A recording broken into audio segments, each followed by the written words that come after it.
హైదరాబాద్ లో food safety అధికారులు దాడులు జరిపారు. అత్తాపూర్లోని గోల్డెన్ ప్యాలెస్ లో ఆకస్మిక తనిఖీలు నిర్వహించిన అధికారులు పెద్ద ఎత్తున నిల్వ ఉంచిన చికెన్ ను గుర్తించారు. ఫ్రిడ్జ్ లో భారీ మొత్తంలో చికెన్ నిల్వ ఉంచడంపై ఫుడ్ సేఫ్టీ అధికారులు ఆగ్రహం వ్యక్తం చేశారు. శాంపిల్స్ ను సేకరించి ల్యాబ్ కు తరలించారు. కల్తీ ఫుడ్ తో వ్యాపారం చేస్తే కఠిన చర్యలు తప్పవని హెచ్చరించారు.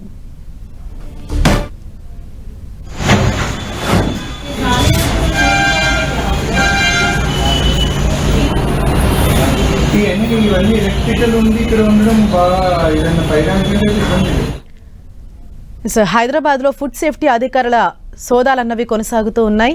మరింత సమాచారంతో మా ప్రతినిధి రాముడు మనకు అందుబాటులో ఉన్నారు. రాముడు, హరిత, గడిచినటువంటి కొద్ది రోజుల క్రితం జరిగినటువంటి సమావేశంలో ముఖ్యమంత్రి రేవంత్ రెడ్డి ఫుడ్ సేఫ్టీ అంశం పైన ప్రత్యేకంగా ఫోకస్ చేయాలని జిహెచ్ఎంసీ అదేవిధంగా మల్కాజ్గిరి కార్పొరేషన్ తో పాటు సైబరాబాద్ కార్పొరేషన్ అధికారులకు ఆదేశాలు జారీ చేశారు. అదే విధంగా చాలా కిచెన్స్ లో ఉండేటువంటి పరిస్థితిని కూడా సమీక్షించేందుకోసం నేరుగా కెమెరాలు ఏర్పాటు చేయాలి, వాటిని కమాండ్ కంట్రోల్ తో కూడా అనుసంధానం చేయాలని కూడా ఆదేశాలు జారీ చేయడం జరిగింది. దాంతో జిహెచ్ఎంసీకి సంబంధించినటువంటి డిప్యూటీ కమిషనర్లు, జోనల్ కమిషనర్లతో పాటు ఫుడ్ సేఫ్టీ అధికారులు సంయుక్తంగా దాడులు నిర్వహిస్తున్నారు. వివిధ ప్రాంతాల్లో ఉండేటువంటి హోటళ్ల పైన ప్రత్యేకంగా చెక్ చేస్తున్నటువంటి పరిస్థితి ఉంది. ఈ రోజుకు సంబంధించి ఇటు రంగారెడ్డి జిల్లా అత్తాపూర్ సర్కిల్ పరిధిలో ఉండేటువంటి పిల్లర్ నెంబర్ 143 వద్ద ఉండేటువంటి గోల్డెన్ ప్యాలెస్ హోటల్ ను deputy commissioner, Attapur deputy commissioner, అదేవిధంగా అక్కడ పనిచేస్తున్నటువంటి ఫుడ్ సేఫ్టీ ఆఫీసర్ సౌమ్య ఇద్దరు కలిసి తనిఖీలు చేయడం జరిగింది. అందులో ఫ్రిడ్జ్ లో నిల్వ ఉంచినటువంటి చికెన్ ను గుర్తించారు. చాలా కాలంగా నిల్వ ఉంచినట్టుగా గుర్తించారు. నిబంధనలకు విరుద్ధంగా నిల్వ ఉంచినటువంటి ఆహార పదార్థాల అంశానికి సంబంధించి అక్కడ ఉండేటువంటి నిర్వాహకుల పైన ఆగ్రహం వ్యక్తం చేయడం జరిగింది. అదేవిధంగా అక్కడ ఉండేటువంటి వాటిని కొన్నింటిని శాంపిల్స్ ని సేకరించి వాటిని ల్యాబ్ కు పంపారు. ఆ పరీక్షల తర్వాత వచ్చినటువంటి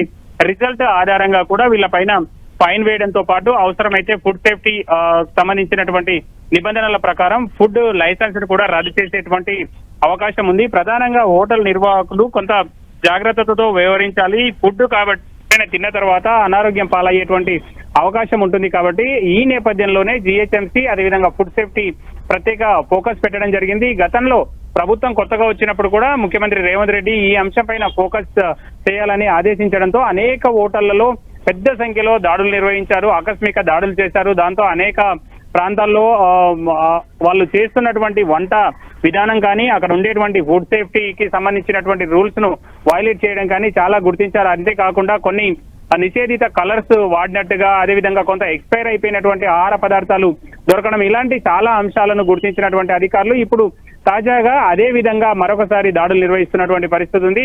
కొంత ప్రభుత్వం సీరియస్ గా వ్యవహరించాలని చెప్పడంతో అధికారులు కూడా కొంత ఎక్కువగా వేగంగా పరిశీలనలు చేస్తూ అవసరమైనటువంటి చర్యలు తీసుకుంటున్నారు. కొన్ని ప్రాంతాల్లో అవసరమైతే ఫుడ్ లైసెన్స్ ని కూడా దాన్ని రద్దు చేసేటువంటి అవకాశం ఉన్నట్టుగా తెలుస్తుంది. దాంతో పాటు ఎక్కువగా ఫైన్స్ వేసేటువంటి అవకాశం ఉంటుంది. జిహెచ్ఎంసీకి సంబంధించినటువంటి ఫుడ్ సేఫ్టీ అధికారులు పూర్తి వివరాలను కలెక్టర్లకు, దీనికి సంబంధించినటువంటి జాయింట్ కలెక్టర్లకు వివరిస్తారు. వాళ్ళు దీనికి ఫైన్ వేసేటువంటి అవకాశం కూడా ఉంటుంది. రైట్, థ్యాంక్ యూ రాముడు.